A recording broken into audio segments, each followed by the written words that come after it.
morning, everybody, and welcome to our TV show Peace for All. Today, we are going to talk about two very important efforts in order to bring peace to the world. The first is the TRC or True Reconciliation Commissions, and then we are going to talk about the peacekeeping practices.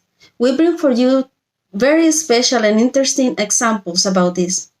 Our colleague Dermot is today in Rwanda, where is the place of our first story.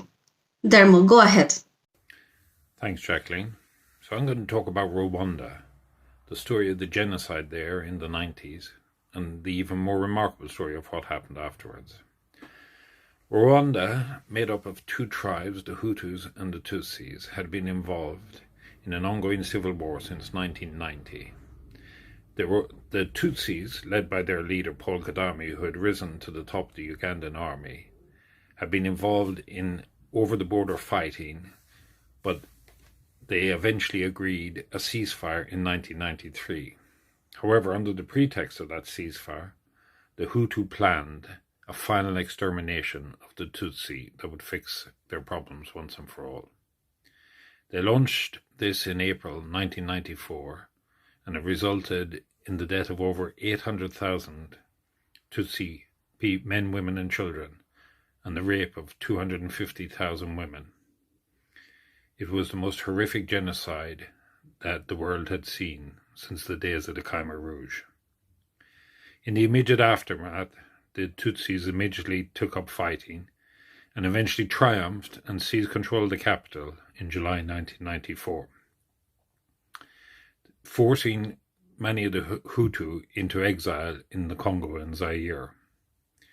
However, what we're really interested in here is what happened afterwards. Paul Kagame, the Tutsi leader, realized that if the country was to have any hope for the future, there needed to be some form of restorative justice to allow the people to move past this terrible tragedy.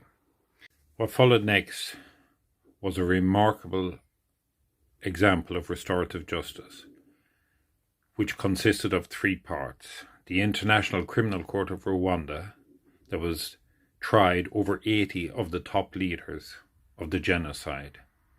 The National Criminal Courts of Rwanda, that tried over 10,000 leaders. And then finally, the Gasia tribunal system, which is a tribal traditional-based system that held over 12,000 hearings and heard over 1.2 million cases. In addition to this form of justice, the government sponsored a series of reconciliation through peace camps, community leadership development programs, seminars, meetings, and training to try and encourage people to look past their differences and to reunite for a future. They also conducted very comprehensive monitoring of their efforts through what became known as the Rwanda Reconciliation Barometer. This was a 5-year study of how Rwandans perceived their country was doing and where they were going as a people. The results are simply astounding. As we'll see from the slide, by 2020, 98% of Rwandans felt united as one people and were looking forward to a future. What's even more remarkable is that under the ongoing leadership of Paul Kagame, who, perhaps not pursuing democratic means, has given stability, improved life expectancy, and moved the state from a state of near chaos to the kind of structures that allow a positive peace. Thank you, Dermot. Now myself, I'm going to talk about another African country, Sierra Leone. Sierra Leone is a country located in the west coast of Africa. During the year 1991, the civil war started. As a result of that war, terrible crimes against humanity were committed, as rape, mutilation, use of children as soldiers, and of course, more than 50,000 people dead was the result of this terrible conflict. The main goal of the TRCs in Sierra Leone was to start the process of bringing reconciliation and healing, that using a different system, not the punitive system, the restorative system. And that started between victims and perpetrators, and then between perpetrators and the community. Different hearings were set up in districts all around the country in order to guarantee coverage of these processes. The perpetrators, at the end of their reconciliation process, has to beg for the pardon of the whole community. As well, memorials and monuments were built in order to remember or to remind the victims of these difficult times in Sierra Leone. Political parties as well have to offer apologies to the community for their role in this war. The civil war in Sierra Leone lasted 11 years. However, the peace effort started since the year 1999, and the TRCs, they start to work in the year 2002 to the year 2004. As we can see, TRCs brought peace to Sierra Leone. And even nowadays, Sierra Leone is one of the peaceful countries in Africa. The Global Peace Index ranks Sierra Leone in the number 46 out of 163 countries, above to another countries as the United States, South Korea, and France. That is remarkable and bring some kind of hope to this country. Now, let's talk about the peacekeeping practice. But what is a peacekeeping practice? Our colleague Ana Siria is ready to explain that concept to us. Ana Siria, go ahead. The practice of peacekeeping began in 1948 when the first United Nations military observers were deployed to the Middle East. Now are currently 12 peacekeeping operations deployed in 3 different countries, and the function of this is to help countries to go in their transition from the conflict to the peace. These operations are guided by 3 principles, which are: they need the consent of the parties, they need to be impartial, and they cannot use the force but in self-defense. Between the spectrum of peace and security activities that are held by the UN, we have conflict prevention, peacekeeping, peace enforcement, and peace building. But what is peacekeeping? Peacekeeping are deployed to support the implementation of a ceasefire or peace agreement, and they had first traditional tasks, which were observing, monitoring, and reporting, supervision of ceasefire, and interposition as a buffer. But with the evolution of the context today, is called multidimensional peacekeeping operations, not only to maintain peace and security, but also to facilitate the political process, protect civilians, assist in the disarmament, demobilization, and reintegration of former combatants, support the organization of elections, protect and promote human rights, and assist in restoring the rule of law. But now, what about the mediator? It's important to remember that the United Nations mediator works within the framework of the Charter of the United Nations, relevant Security Council and General Assembly resolutions, and the organization rules and regulation. And given the situation, they will need to know the rules of international law, international humanitarian law, human rights and refugee laws, and international criminal law. The mediation is the process where a third party will help to develop a mutual acceptable agreements, and in this case the mediator is a buffer for conflict parties and induce confidence in the process and the belief that a peaceful resolution is achievable. So the role of the mediator is very important because they need to listen and dialogue, they need to collaborate through problem solving, They need to be sure that the negotiating parties have sufficient knowledge, information, skills to negotiate with confidence and expand this process to include all the different sectors of the society. Also, a mediator in peacekeeping, they will need to resist the external pressure and avoid unrealistic deadlines. They will need to retain the option either to put their involvement on hold or to withdraw. They need to be well prepared and supported. And a supported mediator will be able to manage expectations and maintain that sense of urgency, but avoiding quick solutions. Also, the mediator will create a common understanding with the conflict parties on the mediator roles and the ground rules of the mediation, and he will need to be impartial and inclusive. The most important thing here is that mediators need to be concise and familiar with the applicable law and normative frameworks. So, for example, they need to be clear and not endorse peace agreements that provide for amnesties for genocide, crimes against humanity, war crimes, or gross violations of human rights, for example. Here is the overview. Thank you, Nasiria, for that interesting information. Now, we bring for you two very interesting examples about peacekeeping practice. Alma and Assad, they are ready to talk about that. Thank you, Jacqueline. Continuing with peacekeeping examples, we talk about Syria. Due to the civil war and after the failure of Arab League, in 2012, the United Nations created a mission in Syria called United Nations Monitoring Mission in Syria.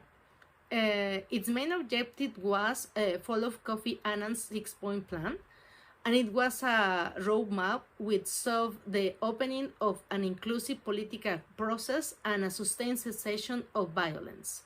Annan, the first mediator in this process, called on the Syrian government to cease all troop movements into population centers, to stop the use of heavy weapons, and to withdraw military concentrations in residential areas.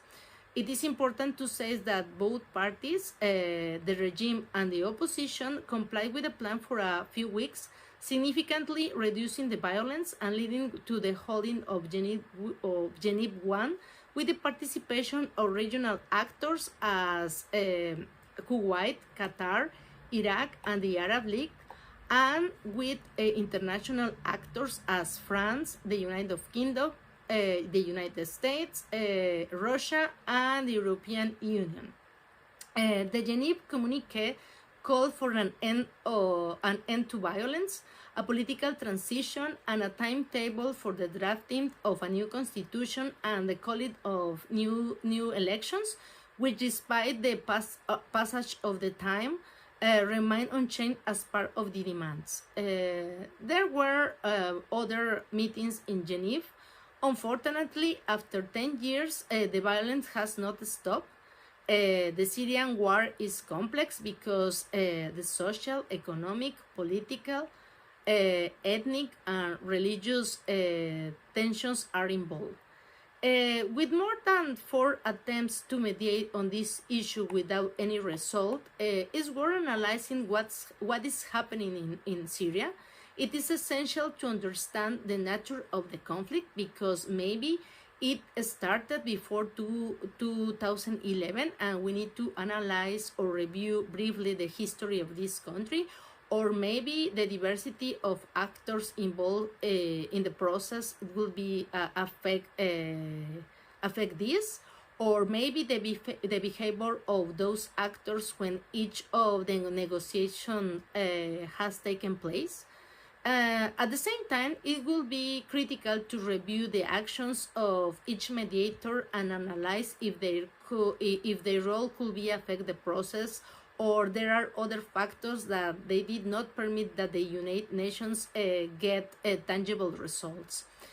For example, the increase of actors in the effectiveness of the process could be make it challenging to coordinate the communication with the mediator, or perhaps the difficulty of reaching and implementing agreements by a greater number of actors in the conflict affect too.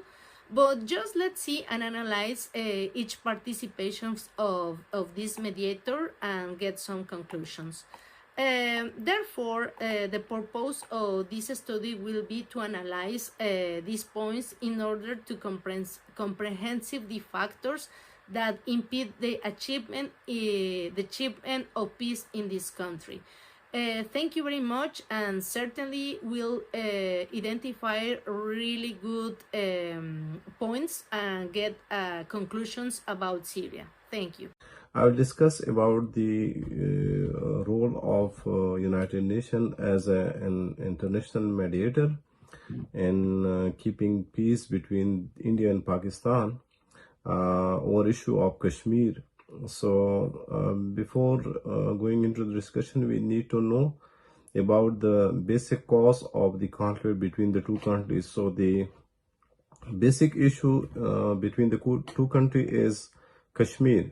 So Kashmir is one of the oldest dispute in the UN agenda.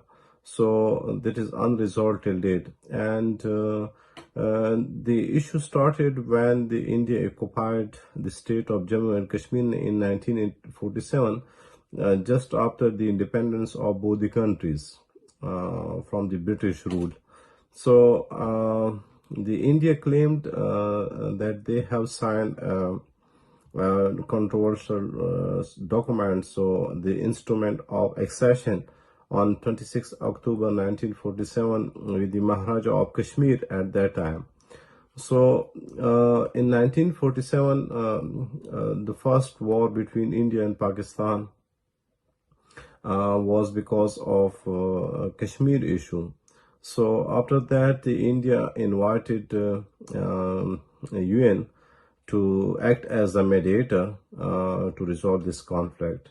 So the UN mission insisted that the opinion of the Kashmiris must be ascertained in resolving this dispute. So now we need to see that whether the UN mission is effective in achieving its objective or not. So first of all, we can see that the UN mission played a key role in avoiding ceasefire violation during the 1950s and in diffusing small clashes along the line of control. But its status changed drastically following the similar agreement in 1972. So after war between India and Pakistan. Since then, India has maintained that UN mission has lost its mandate because similar agreement state that issue pertaining to Kashmir will be resolved bilaterally between the two countries without the intervention of third-party mediator in the Jammu and Kashmir conflict. So on the other hand, Pakistan continued to engage with the United Nations and has approached the UN and other international community to act as a mediator in Kashmir conflict on various occasions. There has also been no serious attempt by the UN to ensure that the mission receives the equal support of both India and Pakistan, other than urging both the India and Pakistan to maintain peace on the border. The UN role has been limited. So we see that the existence of UN mission in its current form is inadequate, as it continues to be limited in its capacity to perform its key task of observing and reporting a ceasefire violation. We can also see India's lack of recognition and support for UN mission has impact on the group operational capacity. This inability to fulfill this mandate has been further exacerbated by the lack of interest in UN MOGIP at the UN level, which is reflected in the limited human and financial resources assigned to it. This also reflects the lack of political will among the influential members of the UN in relation to the Kashmir dispute. perception regarding its legitimacy and capability as a UN observer mission differ significantly. In line with the official state narratives, different opinions on the role of the UN. India blames Pakistan cross-border terrorism for the situation in Kashmir. Pakistani are of the view that the UN needs to focus on a permanent solution to the dispute. Indian policy toward Kashmir becomes more aggressive. For Pakistan, the presence of UNMOGIP serve as a political function. However, in its current form and with India continued resistance to its presence, UN mission offers little value and need a significant reassessment of its mandate. And with those interesting examples, we are finishing our TV show for today. Thank you, and see you the next week at the same time. And don't forget that peace is up to us. Bye bye.